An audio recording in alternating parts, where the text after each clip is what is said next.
Good morning. This is the regularly scheduled Board of Fire Commissioners meeting for Tuesday, August the 6th. Chief Crowley? Okay, you ready? Yep. Okay, everybody stand if you can. Hand over your heart. Ready, begin. I pledge allegiance to the flag of the United States of America and to the republic for which it stands, one nation, under God, indivisible, with liberty and justice for all. Please remain standing and join me in a moment of silence in honor of our past and present members of the Los Angeles City Fire Department who devoted their lives to the protection of our community, as well as an extra moment of silence for our fallen firefighter, which is firefighter paramedic Justin Curtis.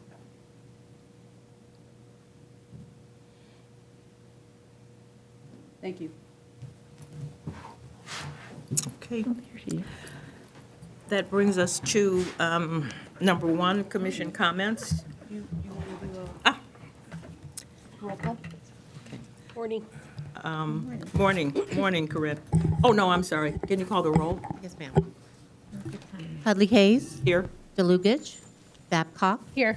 Para, Woods Gray, Here. Fire Chief Crawley, Here. Deputy City Attorney Linda Nguyen. Here. You have a quorum. Thank you. That brings us now to item one, which is commission comments. Commissioners? Nope. I just have one comment. Chief Crowley was also at the event at the Stentorians Training Center. It was really a lovely event acknowledging all of those who had promoted. And it's been a while since the Stentorians have done it because of COVID. So there were quite a number of people that were on the promotional list that were recognized. It was really a very nice event. I want to thank the Stentorians for doing it. And our very own Chief Crowley was there, and she also was recognized, although we know that she was promoted 2 years ago now, almost 3, is it, Chief Crowley? 2.5. Yeah. Yep. Just a lovely event, though. Nice warm day, lots of people turned out. And so I just wanted to recognize the Stentorians for doing that for the fire department. There were also 2 scholarships that were given. I was not aware that the Stentorians do scholarships. So there are 2 young people that got scholarships that will help them with their EMT training, and hopefully they will come to us and not go someplace else. So that's my comment. All right. That's going to take us into item 2, which is the report of the fire chief. All right. Well, good morning, everyone. It's so good to see a full house here.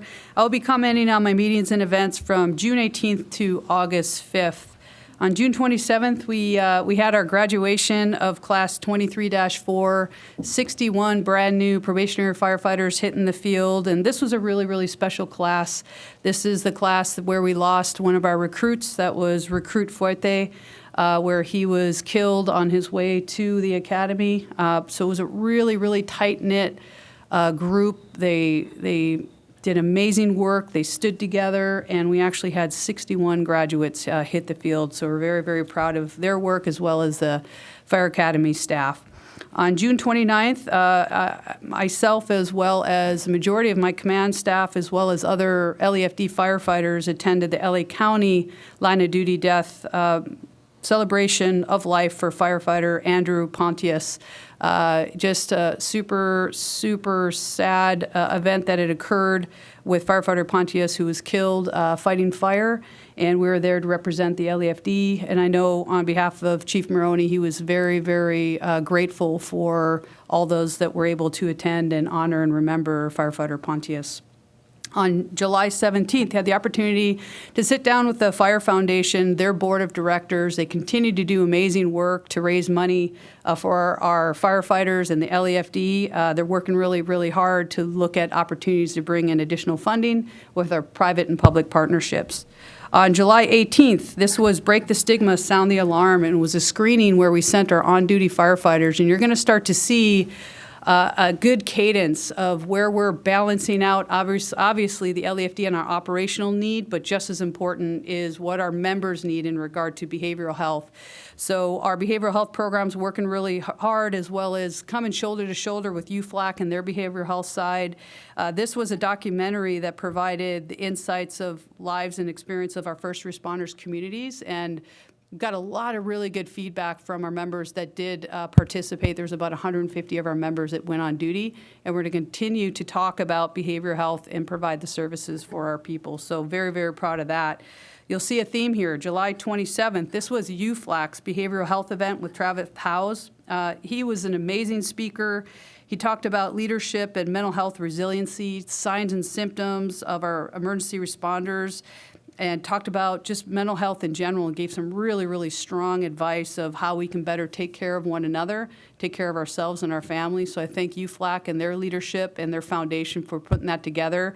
And this is exactly what we should be doing as an organization, and partnering with our labor organizations to make sure that we have a multi-tiered approach of how we're going to continue to address our firefighters' needs, first responders' needs, and our civilians' needs when it comes to behavioral health.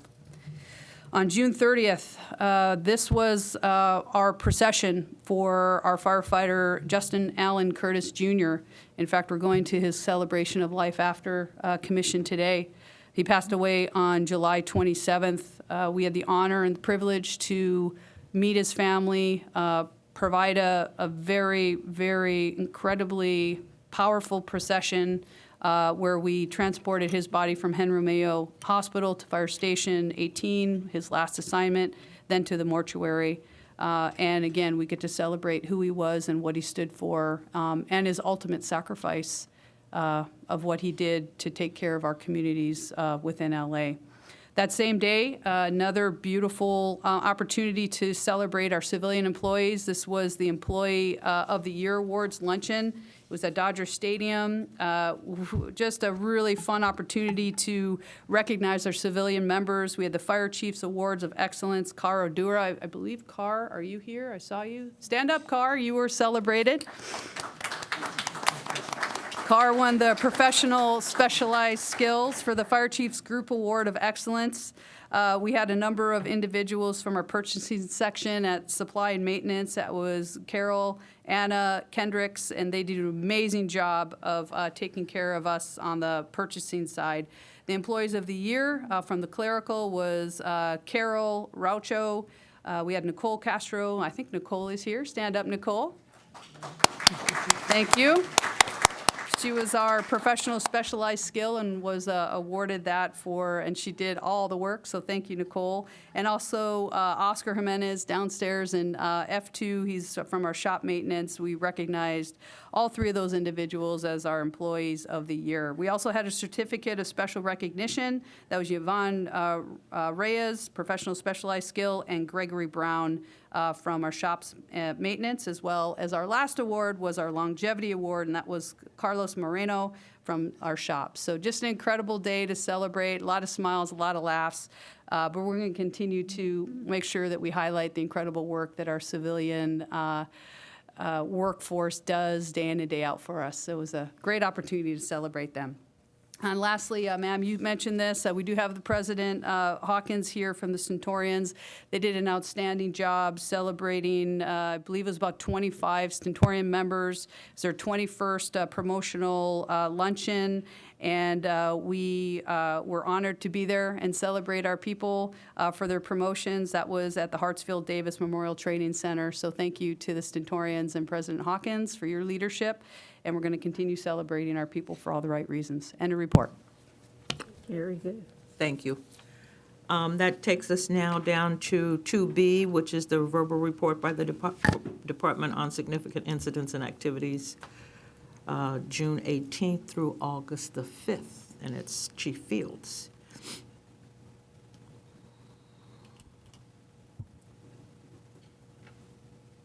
Good morning, President Hudley Hayes. Good Good to morning. see you after a month. No commission. Fellow board members, Chief Crowley, Ms. Wynn.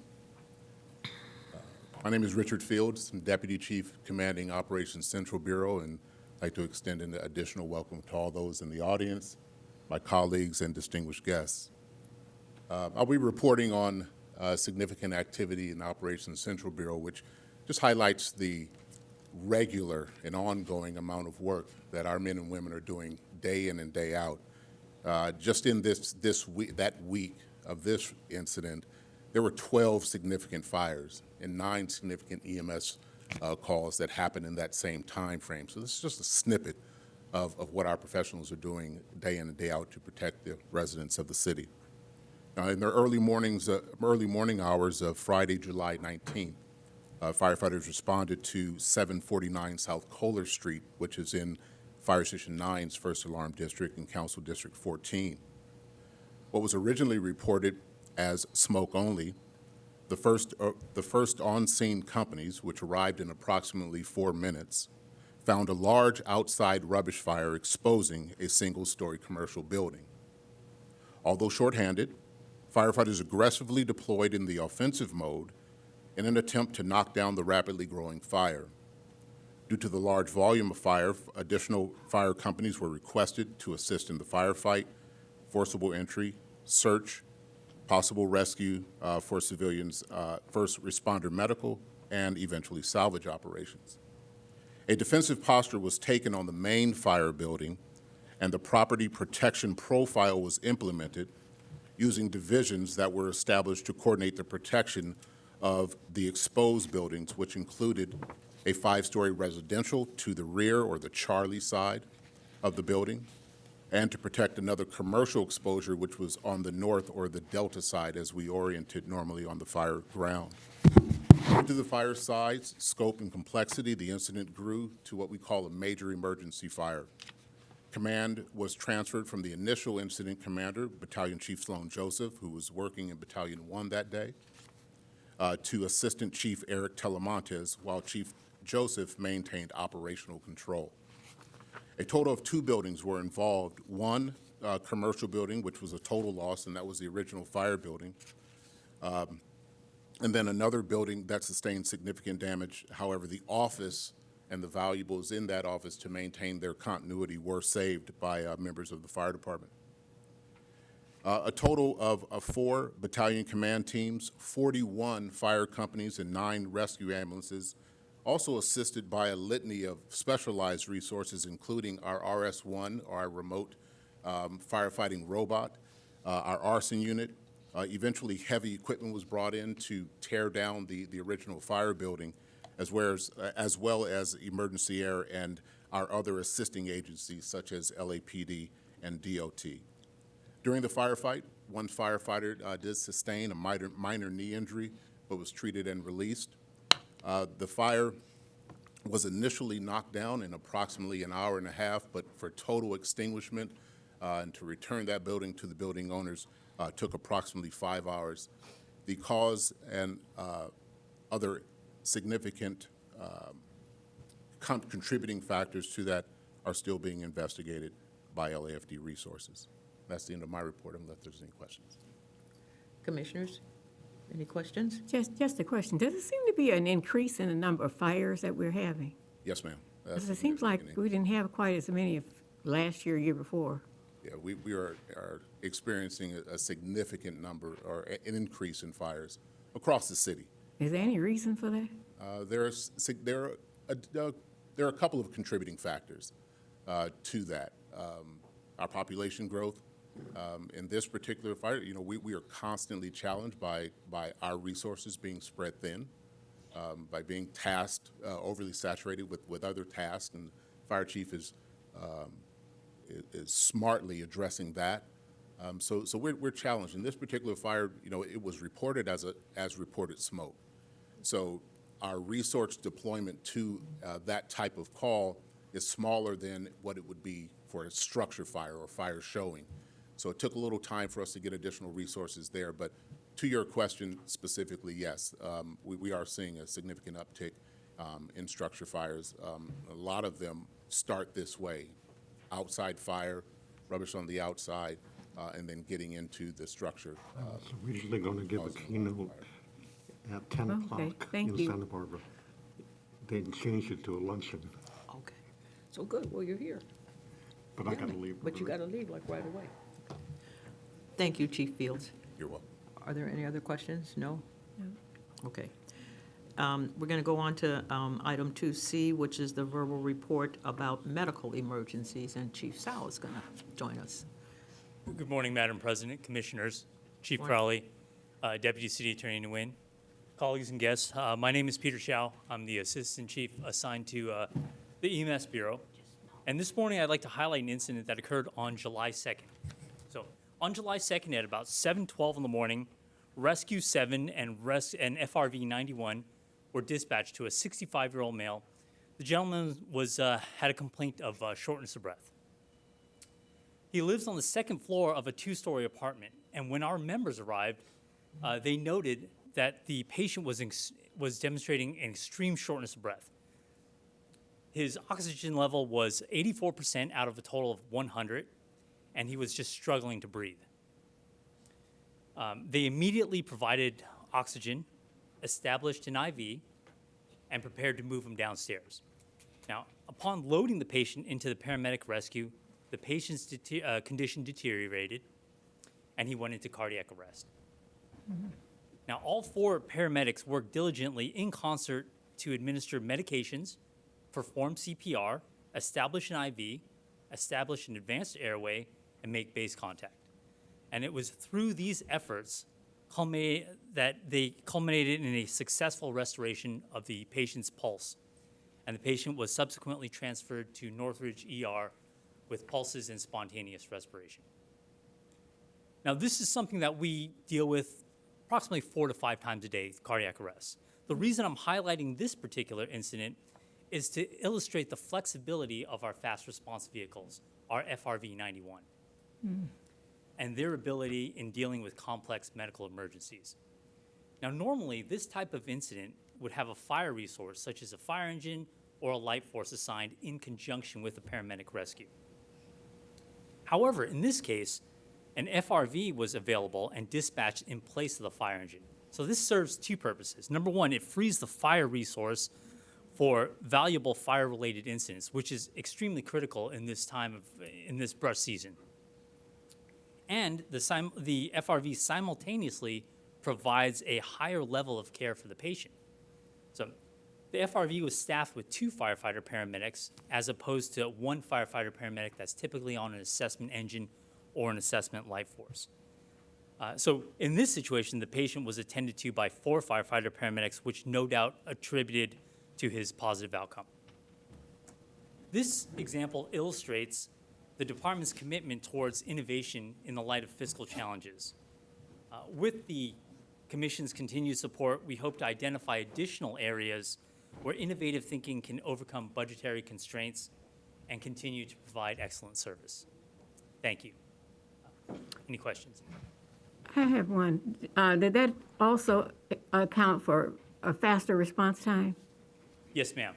The FRV, because it is designated in one particular area and patrols that area, typically tends to respond faster, and the type of vehicle, that being smaller and more agile, allows it to get around traffic and or into tighter areas that oftentimes an engine or a truck may take a little more time to respond to. That's really good, especially when it's a heart attack, Yes, ma'am. to get there as quickly as possible. Thank you very much for pointing that out to us. Thank you, ma'am. Thank you. Well, who was the next? Oh, we're on 3. I guess we could move on to presentations.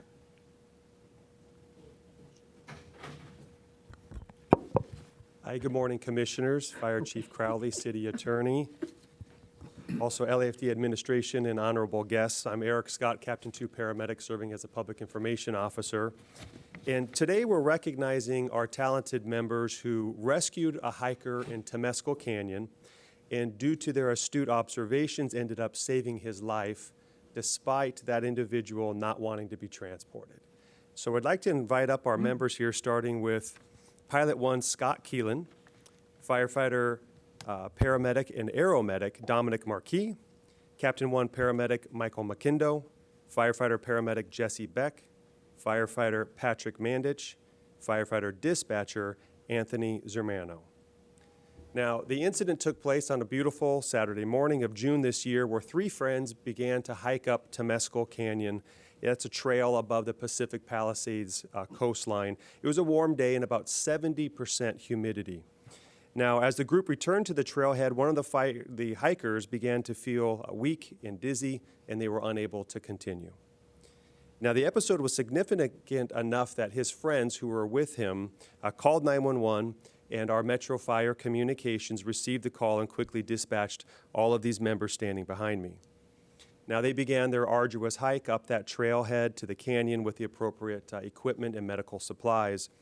But for any who has worked in Temescal Canyon, due to that topography, there's poor radio reception and lack of distinctive landmarks, it makes our communications very difficult, and in turn it makes it difficult to ultimately locate the patient. So fortunately, our firefighter dispatcher opted to remain on the cell phone with the 911 callers and ensure that even though we had spotty cell reception, they would guide our rescuers to the patient. Now, to make things more challenging, they also had spotty radio communications. However, that was overcome by our experienced captain who hiked up to a location. He knew he would have better line of sight directly with helicopter coordination and also the incident commander down below, and began to relay that information as necessary. So eventually they did come to our patient. It was a 55-year-old male hiker. He was complaining of dehydration, dizziness, nausea, and difficulty walking. So our firefighter paramedics, they started an IV, they gave plenty of fluids, they began various cooling measures. And although the patient's condition fortunately started to get a little bit better, he then just wanted to walk out on his own and asked to do so. But instead, our members executed a successful hoist of the patient out of that hot and rugged terrain and safely into the back of our helicopter. Now, it was actually at that time that their medical concern for the patient was confirmed.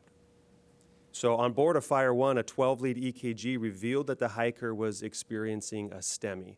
That stands for ST elevation myocardial infarction, or in layman's terms, these talented paramedics, they skillfully read that patient's heart rhythm, they recognized he was having a heart attack, and swiftly transported him via air ambulance to the appropriate medical facility.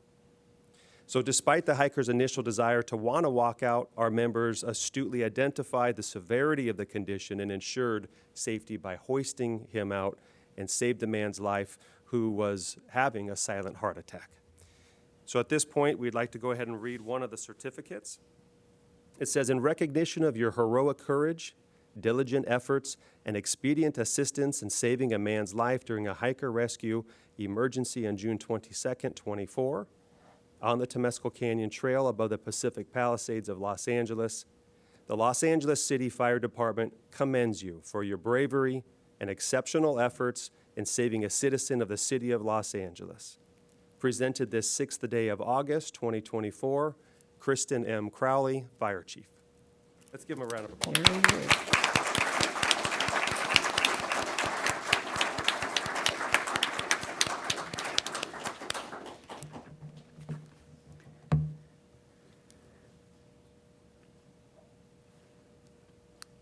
Oh, thank you very much, all of you, for all of your service. That was remarkable work that you did. I really commend you for convincing the walker that he could not walk out. It was a man, right? Okay? That he could not walk out. Because I know oftentimes people, when they're ill, say, oh, no, I can do it, I can do it. But thank you for recognizing the need to really convince this person that he needed your help. And that's a very valuable tool that you have, your training there. I thank you very much for your service and continued success, and to the LAFD, continue training and providing the services that we need. And that's why we're considered the best, because you guys do the work and make everybody look really great. I know you do it all the time, but sometimes there's unique times that make you stand out, and it's above the call of duty that makes it work and look good, better, not to you necessarily, but to us. Because you say, oh, that's just my job. But your job to us is miracle working. And we really appreciate that service that you provide, because who knows? It may be me next. Yeah. Commissioners, anyone else? If I may, ma'am, just real quick, you look at the individuals standing there, and this is the last thing they want to do, by the way. They do not want to be recognized. They're smiling, sort of, but in the end, just to the members of the LAFD as a whole, this is what our people do every single day. To these members right here, they're like, bah, we got it, we're on to the next one.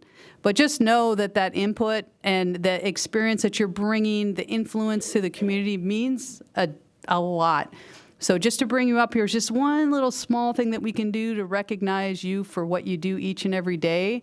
But that's what happens. That's when the magic happens. When you have the right people with the right training and the right resources, you have the right outcome. And we often don't make that connection. So just thank you for being the professionals that you are, from the dispatcher doing the right thing, to our members doing the right thing, to having the right resources and getting the person where they needed to go to save his life. So on behalf of the LAFD, we're super, super proud of all of you. Keep up the amazing work. We're going to keep fighting for you, getting what you need to do your jobs and to go home to your families. That's what it's all about. Do we have any family members that are here? Please stand, and we'd like to recognize you as well. Thank you. Thank you for being here. That's a constant reminder to us that that's what it's all about, is taking care of our families as well. So thank you to the members here. We're super proud and looking forward to seeing what else you can do. Thanks. And to the families, I say thank you also, because without your backup and filling in, oftentimes the firefighters could not do the job they do with the comfort and relaxation that they can just concentrate on doing their job. So thank you very much for your backup. Thanks for being here, too, today. All right, want to do a quick photo?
Family want to be in a picture?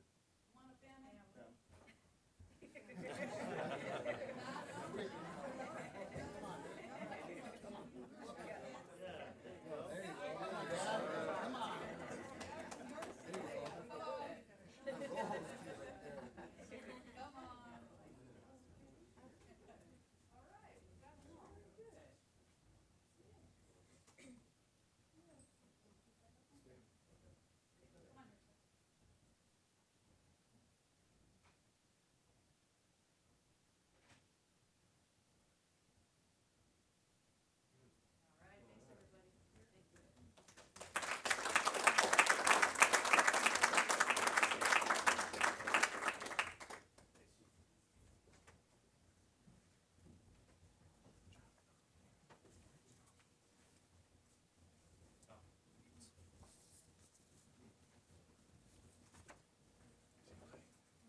very nice presentation.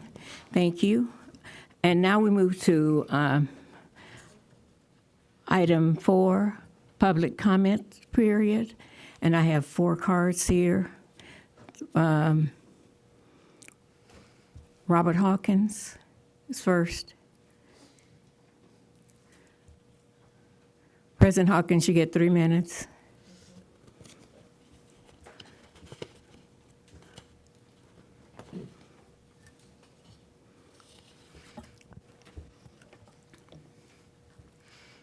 Good morning, Madam President, Janethia Hudley Hayes, all fire commissioners, City Attorney, Fire Chief Christian Crawley, and everyone else in attendance. My name is Robert Hawkins. I'm the president of the esteemed Los Angeles City Stentorians. Before I begin, the Stentorians would like to acknowledge the loss of our brother, firefighter paramedic Justin Curtis. The Stentorians extend our thoughts and prayers to the Curtis family and friends through this difficult time. Next, I want to take the opportunity to congratulate newly promoted Deputy Chief Christine Larson over Equity and Human Resource Bureau.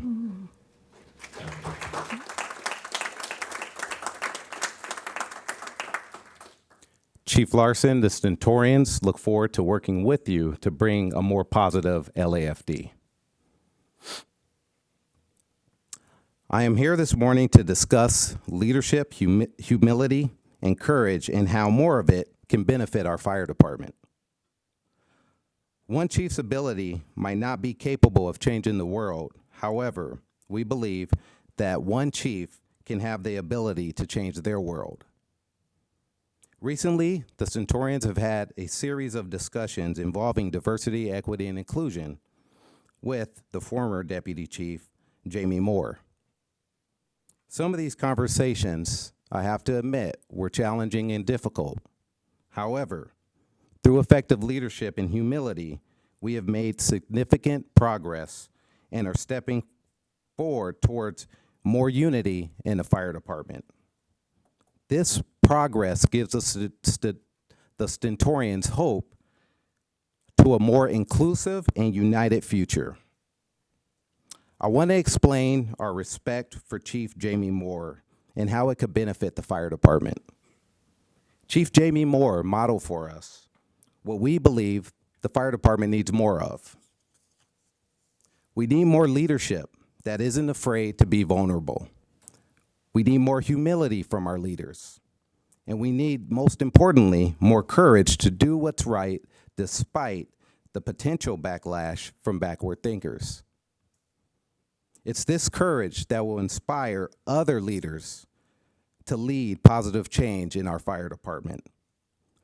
On behalf of the Los Angeles City Stentorians, Chief Jamie Moore, I want to express our deepest gratitude for your exceptional leadership and positive impact on the Los Angeles City Stentorians and also myself as a president. Thank you. I yield the rest of my time.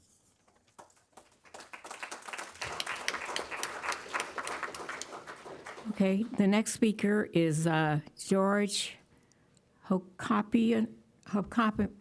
You'll have to help me with the last name. Hokopians. You're lucky my name is George. Sure, I really am. Hakopians, that is. Hakopians. Good morning, everyone. Good morning, commissioners, Chief Crowley, and to the esteemed members of the Los Angeles Fire Department. My name is George Hakopians, and I have the distinct honor of serving as the district director at Council District 5 on behalf of Councilwoman Katie Yaroslavsky. On behalf of myself, the councilwoman, and the entire office, our team, I'm here to speak today in strong support of item 5D. One of the privileges I have in working in my capacity as district director in Council District 5 is being able to work with dedicated community members and organizations like the First in Fire Foundation, whom we're very proud to support. The foundation does critical work in supporting those who put themselves in harm's way, the men and women of our LAFD, and fills critical gaps with supportive projects across various fire stations in the city. The councilwoman and I have actually been visiting a lot of the fire stations in our district as well, and we see so many potential avenues for collaboration that we're really excited to dive into at a later time. Item 5D, though, speaking today. Okay, sure. Item 5D is just another example of the First and Fire Foundation rising to the occasion, and I'm proud to support them and stand with them in support of this item. Thank you so much. Thank you. And we too would like to acknowledge Lynn Cohen. Lynn Cohen, you're here? Where are you, Lynn? Oh, stand up and let us acknowledge you. Oh, very good. She's president of the First and Fire Foundation. And thank you so much for the donation. It's people like your group that help to keep our department running. And we really need all the extra community service help we can get. And the stocked up food pantries will be an asset. And I'd like to see them myself someday. I'll have to visit and see those. But that's wonderful. Thank you so much for thinking of the fire department of LAFD. We appreciate your service. Thank you, Commissioner. It's our honor and privilege to do so and to serve the members from the fire chief down to the firefighters. Thank you so very much for your time. Thank you.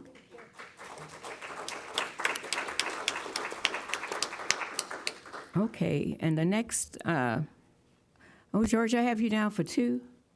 Oh, no, that was the one. Okay, the next one is Rich Ramirez from UFLAG. Good morning. Good morning. Good morning, everyone in attendance. My name is Rich Ramirez, Director of UFLAG Local 112. I'm here today to speak on some very important issues that are affecting our members, and I want to make sure that the board is aware of it, and also the public that's watching now or later are aware of the payroll discrepancies that we're having. We were here back in November of 2023 discussing these payroll discrepancies where our members are not getting paid correctly. It's still going on. It's been going on since 2020 now, and we've been trying to do everything we can. We have multiple lawsuits.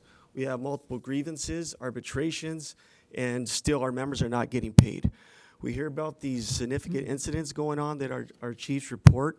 It's true. They do put their life on the line every day, every time they come to work when they leave their family. Speaking about their family, that's who it's affecting.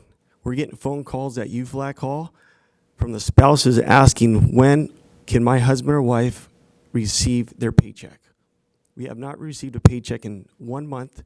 We're overdue on our bills. How is this happening? We can't answer that. All we can do is continue fighting in the courts and hopefully continue working with the staff here. Now, some progress is getting done, but it's not getting done fast enough. As you notice, I just said, since 2020, it's only gotten worse. So if you can please, the ask of our membership is 1, look into all different avenues to assist with getting our members paid.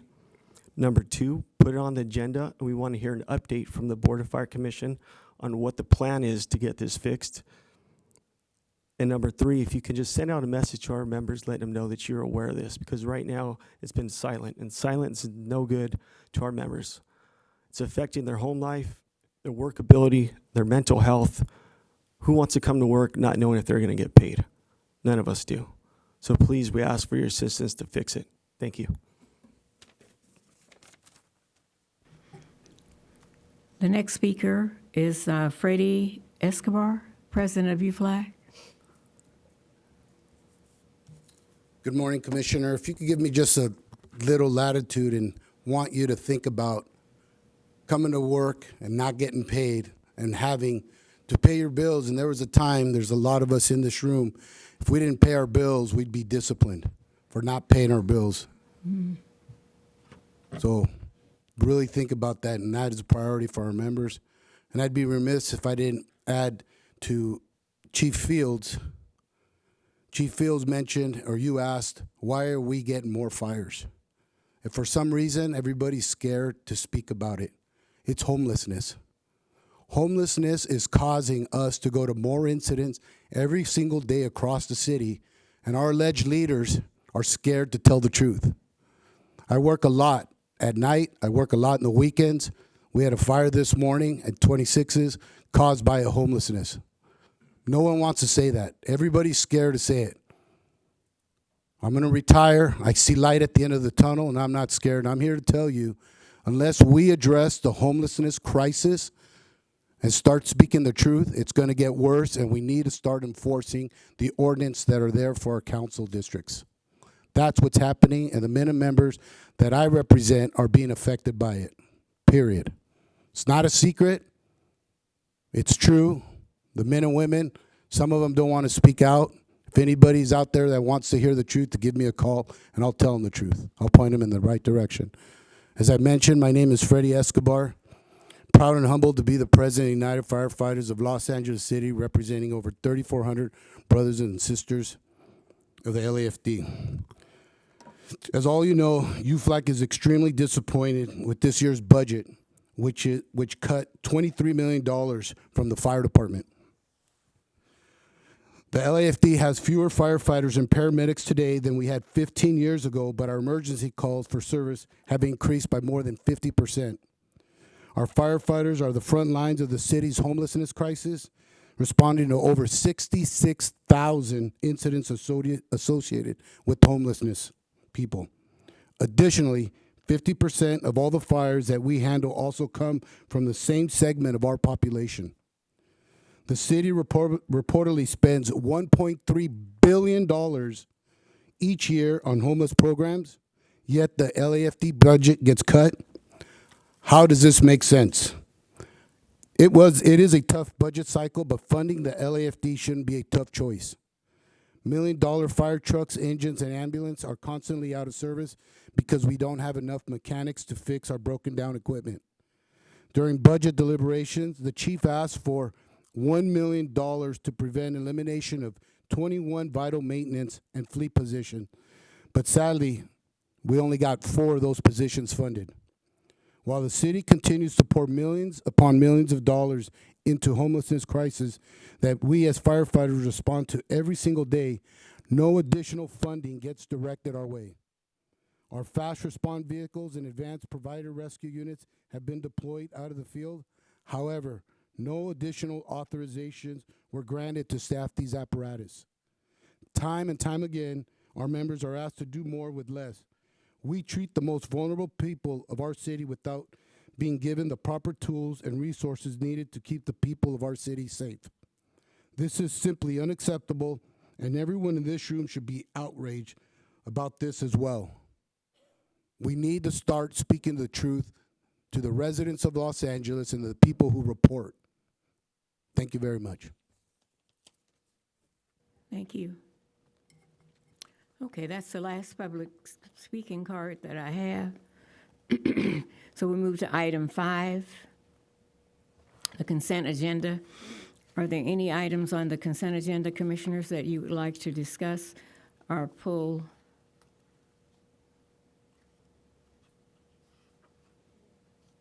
Or comment on? I just have a question on item 5F, the special service fee adjustments. Do we receive that when those fees are adjusted? Does that come right back to the fire department in terms of monies, or does that go to the city and then get reallocated back to LAFD at some point?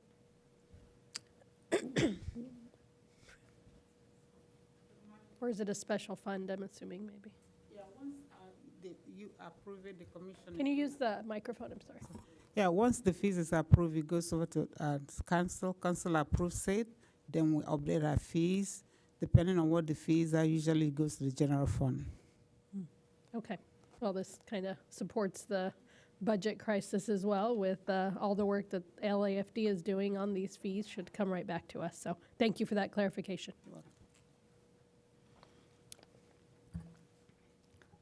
What will be the location of the the food pantries?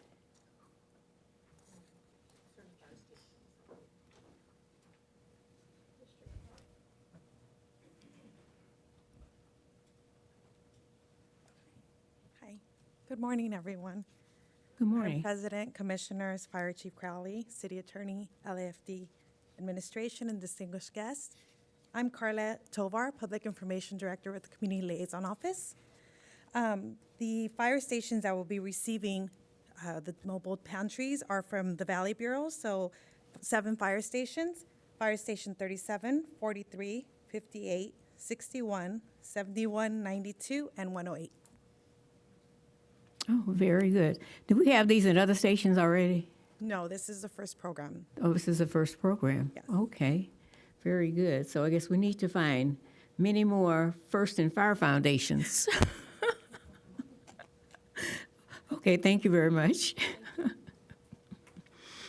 Okay, any other questions or concerns about consent agenda? If not, a motion is in order to approve the consent agenda. Motion to approve items 5A, B, C, D, E, F, G, and H.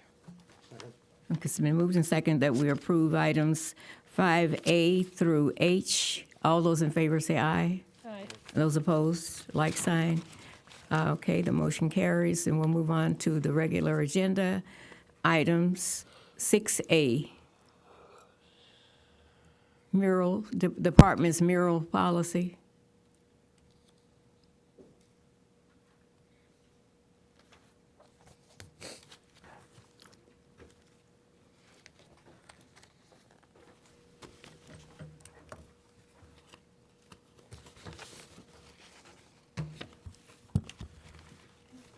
Good morning, fellow commissioners, Fire Chief Crowley, Deputy City Attorney Nguyen, and all fellow command staff. My name is Art Tarango, Battalion Chief at the Equity and Human Resources Bureau, Ombuds Section, Recruitment and Selection. This morning, I provided a report on the Los Angeles Fire Department mural policy. So attached for the Board of Fire Commissioners review is the department's mural policy published in Los Angeles City Fire Department LAFD Departmental Bulletin 24-10. On May 16, 2023, the department was instructed to develop a specific policy that would delineate the approval process of the mural artwork. What we've done is an include and collaborate effort between the Department of Cultural Affairs, the stakeholder groups, UFLAC, the COA, Risk Management, and the City Attorney's Office.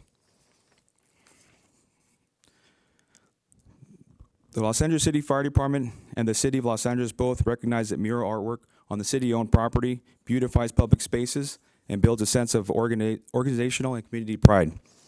Fire station murals create a positive work environment and build camaraderie.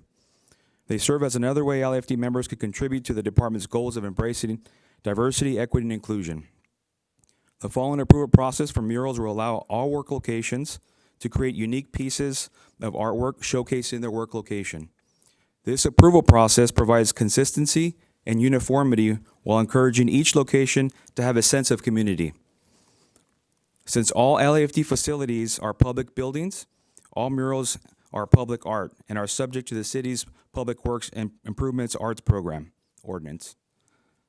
So the PWIAP encourages and supports the placement of public art on city property.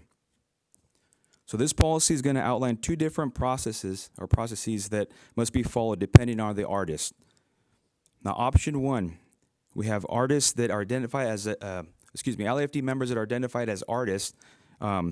This does not qualify or need the Department of Cultural Affairs in this process. So this process is a member who identifies as an artist at any fire station, and what the expectation is this member provides a rendering, a painting that upholds the department's mission, vision, and core values. The artist must submit this to their commander, whether it's a station or unit commander, through a 225 to the Equity and Human Resources Bureau for final approval. In this 225, it has to include the artist's name, mural location, mural size, mural meaning, and rendition of the proposed artwork and the execution plan for the project. When the painting is not permanent, for example, on a canvas and hung inside the LAFD facility, it will still require the department's approval process without the approval of the Department of Cultural Affairs Commission.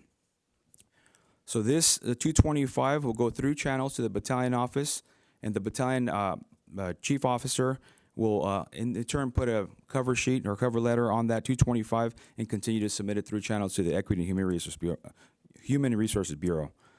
Again, that's option number one, that is through just a department member that identifies as an artist, no need for the Department of Cultural Affairs. Option 2 is an artist that is a civilian, that if the LAFD selects or hires a civilian artist to paint a mural, the artist must read the Department of Cultural Affairs, the DCA Public Art Division approval process, and complete that application. That civilian artist must ensure that the mural aligns with our fire department's mission, vision, and core values. The civilian artist must submit their application and final design to an email that's designated for the Department of Cultural Affairs for their approval, and eventually to present that in front of their commission. So approval from that Cultural Affairs Commission is dependent on the civilian artist's attendance at the commission meeting when their application and design will be reviewed. So just note, the Cultural Affairs Commission meetings occur every second Wednesday of every month at 13:30 hours over at 201 North Figueroa Street, Suite 1400. So once a civilian artist receives approval from the Cultural Affairs Commission, the artist will then submit the approved application, including that proposed design, and a signed copy of the artist's waiver for public art, mural, monuments, and memorial plaques, which is attached to the LAFD facilities station or unit commander. That station or unit commander can then submit the 225 through channels as outlined in process or option number 1. If the painting is not permanent and is done by a civilian artist, it must follow the process identified in option 1. So regardless of the mural location on the facility for LAFD, the same procedures are required. Existing fire station murals. The Department of Cultural Affairs has acknowledged and previously that we have previously installed LAFD murals and at all fire facilities, and they've agreed to grandfather all those murals in. Now, for removal of any kind of mural that's already been up, the city retains the right to remove murals art at any time, and this is the reason why we attached the attached waiver, including the artist waiver that would represent that. So just in conclusion, the LAFD and the City of Los Angeles understand the power of mural artwork on city-owned property. Not only do they add aesthetic value to public spaces, but they also inspire a sense of pride within the community. These murals can create a positive work environment that promotes camaraderie and contributes to the department's goal of embracing diversity, equity, and inclusion. We encourage each location to create a unique piece of art that showcases their work while fostering a sense of community. That's the end of my report. I'm ready for any questions. Commissioners? How many fire stations are going to be available to have the opportunity to get murals? I know quite a few of them already do. Do we have a sense of what that is across the city? Right. As of right now, the pre-existing murals that we have are about 75 right now, with about 4 being exterior. But nothing has been brought to our attention that is in the process of right now. Okay. Yes. Thank you. No problem. So the ones that are grandfathered in, you have a list and location for all of those? Yes, ma'am. And that's the one you're saying is about 75? Yes, ma'am. Okay. As I recall, we started talking about murals when there was a complication with the mural that was put up in a fire station. But it's not in this. This report does not address what we started talking about. We were talking about, well, murals. How does a fire station get permission from its members within the fire station to put up a mural? Who pays for it? Where does it, how does it originate? Can one firefighter just decide that they want a mural and then they do it? And not just an artist, a firefighter who is an artist, or not, or a civilian who is an artist, but how would they initiate this process? Because that's what has seemed to create an issue, and that's how we started talking about murals some months ago. What if the art is donated by an individual that's not applicable to one or two? They're not an artist. Right. So, I'm sorry. So if the art is being donated, or the time or the artwork, it still has to be part of this process, which would be option number 1. Still has to go through the internal approval process of the LAFD. If it's on canvas, the Department of Cultural Affairs does not need to have their approval, but anything that gets volunteered that is not a department member has to go through the Department of Cultural Affairs, ma'am. Okay. And the murals that we have, explain to me how this report affects if a fire station decides they want a mural, then who in that station can decide who's going to do the mural? Right. So if a fire station decides they want a mural, collectively they come together through all 3 shifts. The station commanders will also come collectively and gather all their inputs and opinions, and then identify if the member is an LAFD member that's going to be the artist, or they're going to be an outside artist. With that begins the 225 process, depending on what the mural is, the meaning, the rendition, the artwork, and it has to go through several layers of approval, which the first level of approval would be at the fire station, all 3 shifts, and eventually to the battalion So chief. that's written in here? Yes, ma'am. Okay, I don't seem to see that. Okay, because that was, I remember, was the concern we had, because we had issues with murals in stations. That's where the whole conversation came up about how do murals get approved and who pays for them, and can one person just decide that they want to do it? So you have forms other than this form that lets them fill out the form, and maybe you should could get us the other copies Yes, ma'am. of what else they fill out to show that the whole station is participating in the process, because that seems to be an important step when it comes to doing murals, so that the murals are not offensive to anyone in the station or the community. And the firefighters in the station have more input.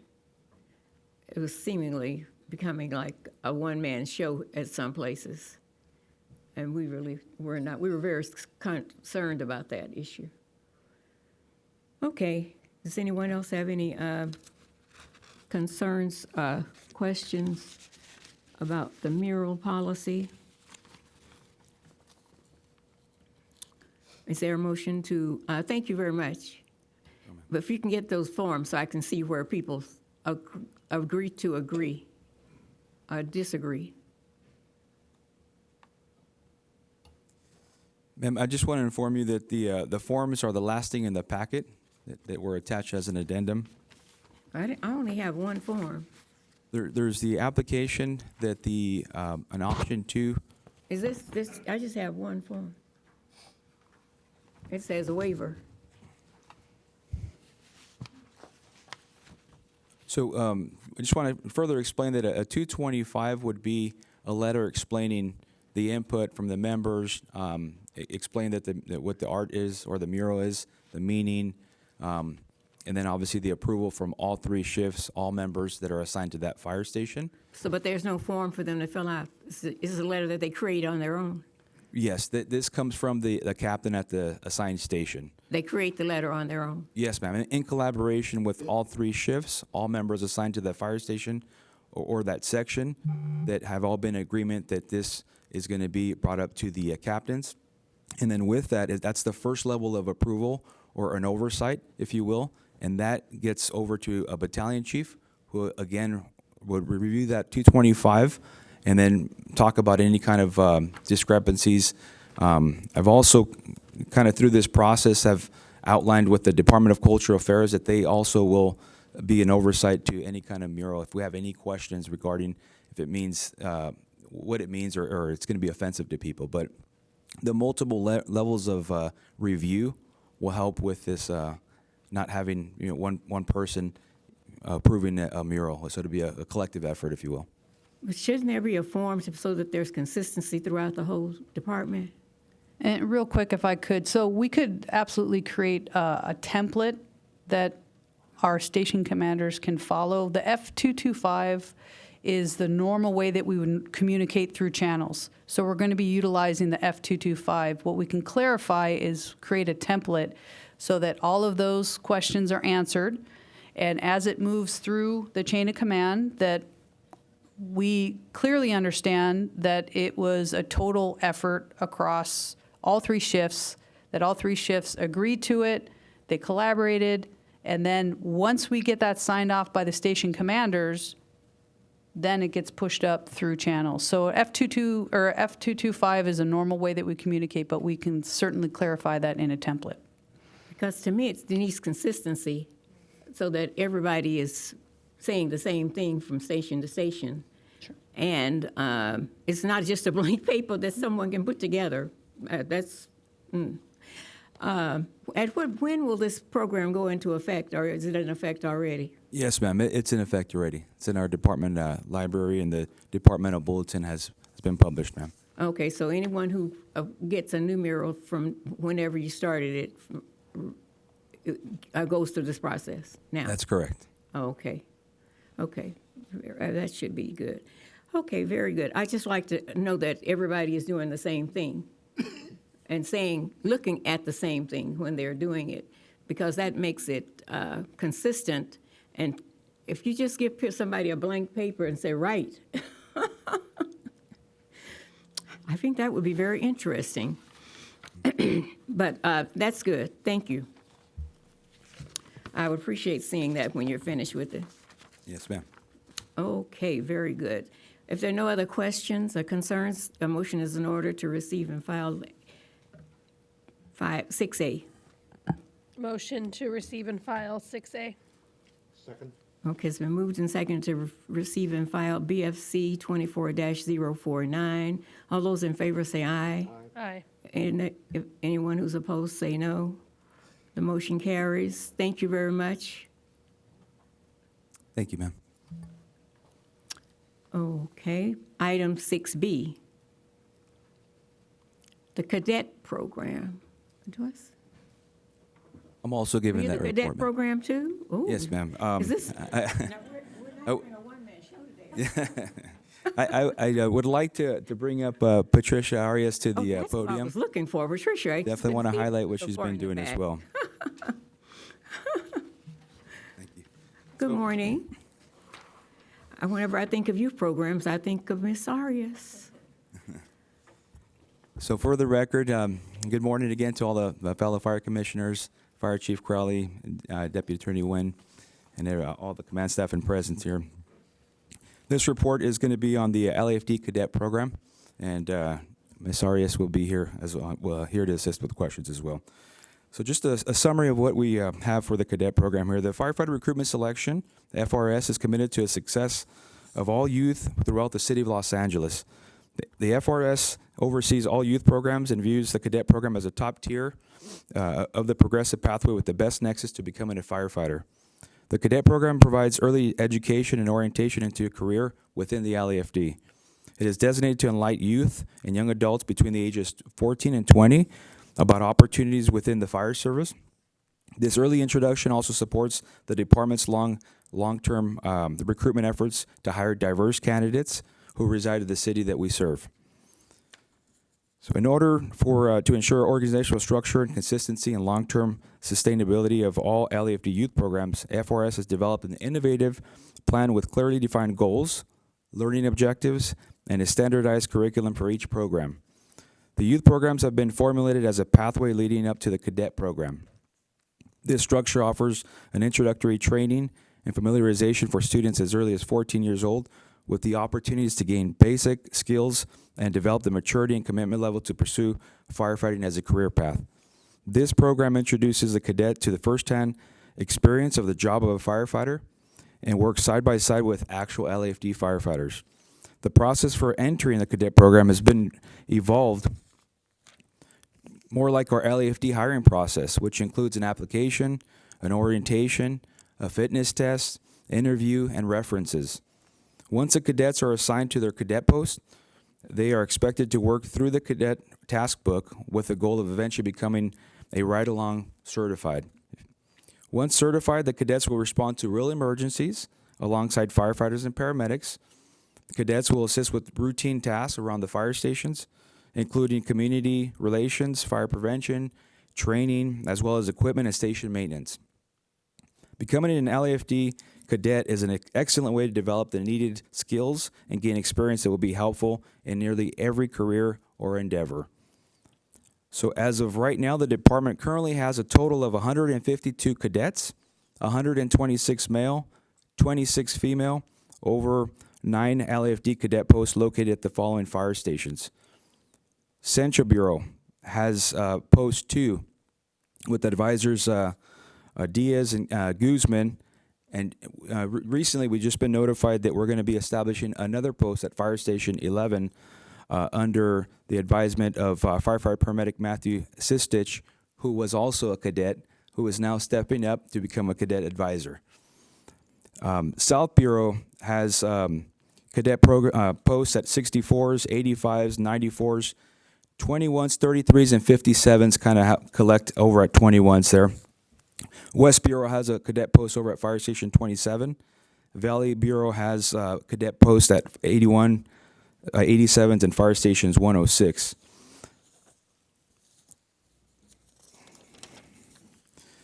Our cadet program successes. Task books have been used for consistent certification levels. 10 cadets and 12 post advisors were recognized at the June 4 Board of Fire Commissions meeting for their dedication to this program. 6 cadets were recently chosen to receive a scholarship from the LA Rotary 5 towards certification to enhance their skills and future firefighter goals. Specialized interview preparation seminar for cadets selected for department interviews resulted in 100% success rate. I will add that last week, Melissa Kelly, firefighter Melissa Kelly, assigned to the recruitment section, was actually mentoring and helping in developing a female cadet who successfully passed her first CPAT last week. Over 40 cadets have been tracked through our youth programs in the last 5 years and are now LAFD firefighters. Some of our cadet program challenges: finding more members to be post advisors so we can increase the number of cadets across the city. Post advisors have been competing duties associated with emergency response and coded assigned higher responsibilities. A lack of funding to offer the program free for our cadets and overtime hours for post advisors to support the program's activities outside of their normally assigned duties. So it costs the department $120 per cadet, post advisor, and cadet post. Overtime hours are used to pay post advisors when the cadets attend training with other cadets around Los Angeles or the state. Some of our goals is to collect semi-annual metrics on the status of cadets, progress to track engagement and continued progress in the program, to track the comprehensive training offered throughout the youth program pathway, to hold quarterly bureau training sessions. The recruitment section also just recently brought a group of cadets that was open to everybody, and they had what we call a Cadet Bureau Training Day at Frank Hotchkiss, which provided some survival training. I was able to talk to some of the cadets after the training, and they were ecstatic about the training and opportunity to do something outside their post and at Frank Hotchkiss. So there's a lot more of that to come. Addition of new posts to include at least one post in each battalion is our goal. And with just an overall in conclusion, due to the impact of COVID-19, all our youth programs lost their previous momentum of engagement and participation from the youth and LAFD members. As the department works to solve budget and staffing challenges, FRS will continue to provide as many youth programs as possible for the opportunity to join the LAFD cadet programs. In addition, FRS will support those cadets in our hiring process, which we've been doing, to ensure that their success in becoming LAFD firefighters is 100%. We'll continue to recruit and support members who want to be a cadet post advisor at their fire stations. And that's the end of my report. Thank you very much. Very good. Are there any questions or concerns from the commissioners? That's I looked at when you mentioned the cost. To me, that's a very good return on $120. Especially if they go on to become LAFD firefighters.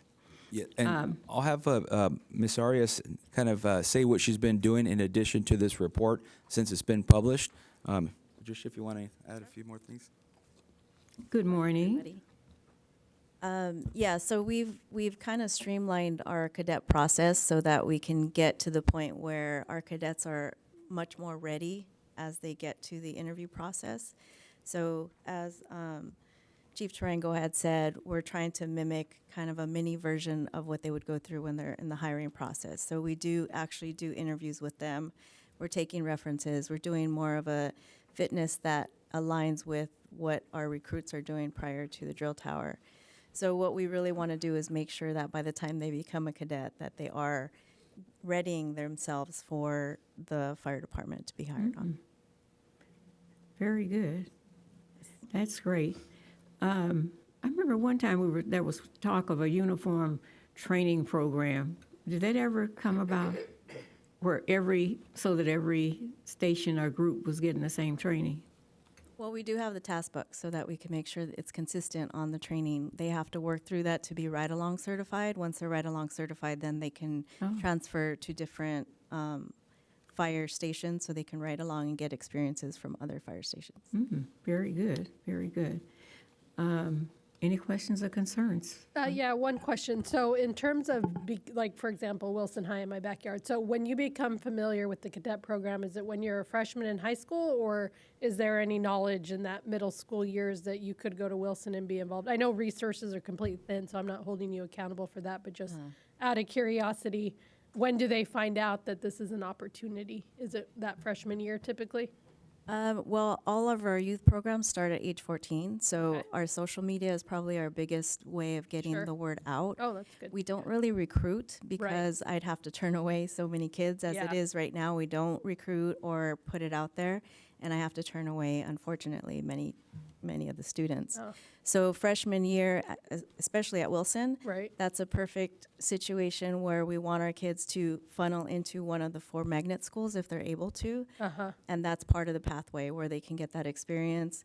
They will have priority into our youth fire academies. From there, then we can try to filter them through and try to get them on the cadet program. Those that know this is their career goal. Got it. Okay, great. Thanks for the clarification.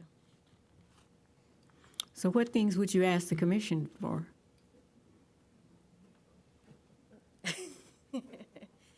Just continued support. I mean, funding is always the big thing, and I know right now our firefighters are really trying to do their regular job, much less add on to it. But as Chief Tarango mentioned, our perfect situation is our cadets that are now on the job. We have over 40. Once they have their time on, a little bit time on and experience, those are our target future post advisors. So just support. Funding is always going to be an issue. The Ascot Hills 5K is coming up in September. I know you could filter money through there as a donation if you're looking for a write-off. Yes, they also always donate for the magnets in particular, yes. Thank you for that plug. Very good, very good. Thank you very much both for your service, and Ms. Arias, thanks for your longevity with our department and having moved this program to where it is today.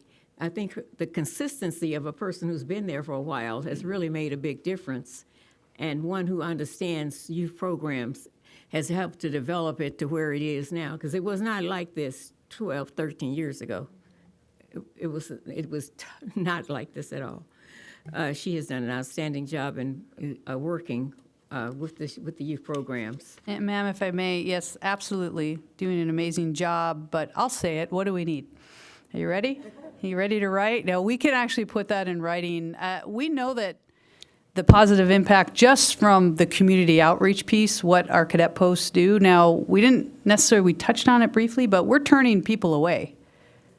And I could certainly say if our goal is, and I wrote it right here, our goal is to have a cadet post in each of our battalions, let alone, we have come a long way. It was just kind of willy-nilly before. Now we have a structured program that we know that we need to support in a greater capacity when it comes to funding and expanding our programs, from our magnet programs to our high school fire academies to our cadet program. The great thing is the foundation's been laid. And we partner with Stentorians, we partner with LAWFS, the Los Bomberos, and now if we got everybody going in the same direction, If we don't have the funding to build it out and to support our cadet posts, we're stuck to where we are. Now, amazing work is happening, but we know that there's much, much more that we should be doing. So it's the advocacy in regard to building out the program.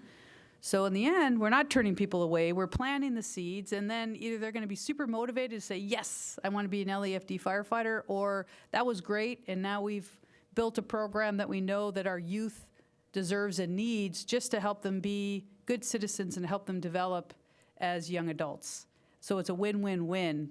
But because of the limiting factors with funding, that's where we are. But that doesn't mean we shouldn't grow this program out, which is essential if you look at it across the board of really the impacts of what this program does.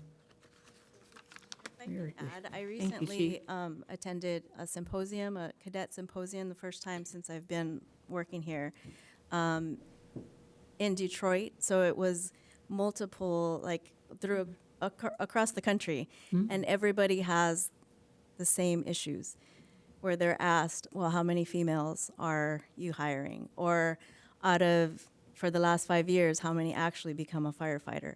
And exactly like Chief Crowley said, everybody across the board has said, well, they might not all become firefighters, but they have become great citizens, great parents, they're in the military, they're doing public service. And through these programs, we are doing a great job, even though they don't always become firefighters. We make good human beings. Yes. Has there ever been any opportunity to receive grant funding for this? Again, I know resources are thin, so even applying for grants is a whole different thing. So I'm not trying to bring up things that are making it, probably things you've thought about, but just out of curiosity, like, does FEMA put out any type of, you see grants all around that sometimes go untouched in the same way scholarships do, and I just was curious if the program has ever been able to seek out any of that. Honestly, our Fire Foundation has been phenomenal at supporting everything that we've done, and they're the ones that do reach That go out. after that? Yes. Okay, great. So anything that I've ever asked for, they've been able to come through. Awesome. I think what we need on the other side is just to get our more post advisors and, be able to. More active in that end to Yes. have the resources. And I know we'll get there. Yep, I do believe absolutely. we'll get there. Great. Thank you so much. Appreciate all your hard work. Okay, thank you very much for the report, and keep up the good work. And we hear your request, and we'll all try to think of some ways to help. Is there a motion to receive and file? So moved. The second? Second. It's been moved and seconded that we receive and file BFC 24-071. All those in favor? Aye. Opposed? Motion carries. We move to item C. Go tell Linda.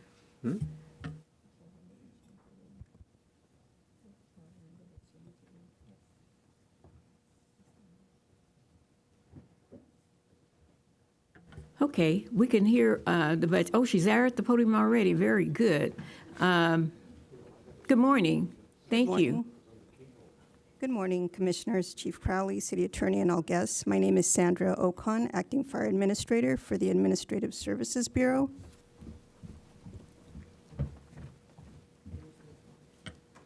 Oh, go ahead. I'm sorry. We're, Juggling the quorum, I think we're trying to. yeah. Just for information, we're losing a quorum because Dr. Hara has to get to Santa Barbara by 11. I think he needs a helicopter. But, And I don't think he's, we may need to table this item. Linda, the city attorney, is confirming. Not going to make it to Santa Barbara by 11.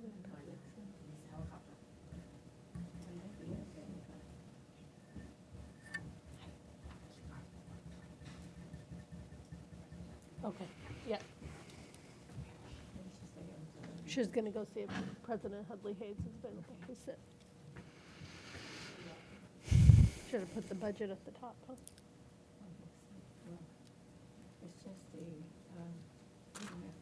Oh, just an overview, receive and file, okay. Okay. Yeah, I'm just getting clarification. I'm about the next one, so are you, right? Going to the DNC? that would be very well. Just move it to the next Yeah. because it's just a receive and file. Oh, give us a minute. We're having a little emergency here. We're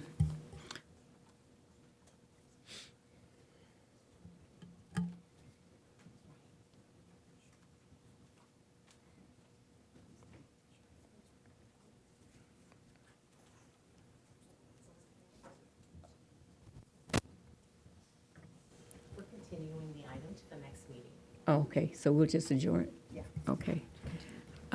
Okay, very good. We will continue your item 6C and 6D to the next meeting, and we'll adjourn our meeting because of the quorum. But before everybody leaves, I too want to remember, I forgot about Chief Larson had gotten her promotion, for which I was very excited to hear and see over on somewhere on social media. Congratulations to you, and I wish you the very best in that department. I look forward to working with you. And maybe we can find the D. Motion to adjourn. And, well, the meeting is adjourned because of a lack of quorum. Thank you very much. We'll see you at the next meeting.